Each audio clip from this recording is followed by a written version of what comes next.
FIA Lahore का हवाला हुंडी में मुलव्विस अनासिर के खिलाफ क्रैकडाउन जारी है। छापामार कार्रवाइयों में गैर कानूनी करेंसी एक्सचेंज में मुलव्विस 2 मुल्जिमान को गिरफ्तार कर लिया गया। मजीद जानते हैं डॉन न्यूज के नुमाइंदे वसीम रियाज से। जी वसीम, अपडेट कीजिएगा। जी वसीम। जी देखिए, बिल्कुल लाहौर में ये कार्रवाई की गई है, जिसमें छापामार कार्रवाई में गैर कानूनी करेंसी एक्सचेंज में मुलव्विस 2 मुल्जिमान को गिरफ्तार किया गया है।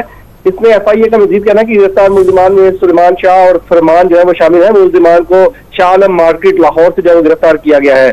मुल्जिमान हवाला हुंडी का मुनज़्ज़म रैकेट जो है वो चला रहे थे। मुल्जिमान के कब्जे से 13,90,000 रुपए बमा हवाला हुंडी रसीदें और दीगर शवाहिद जो है वो बरामद किए गए हैं। मुल्जिमान को गिरफ्तार करके तफ्तीश का आगाज कर दिया गया है। FIA के इस हवाले से कहना है कि कारोबार में कोई और भी अगर इनके साथ मुलव्वस हुए तो उनके खिलाफ भी गिरफ्तारी की जाए, उनकी भी गिरफ्तारी की जाएगी, उनके खिलाफ भी सख्त कार्रवाई। बहुत शुक्रिया वसीम रियाज अपडेट करने के लिए।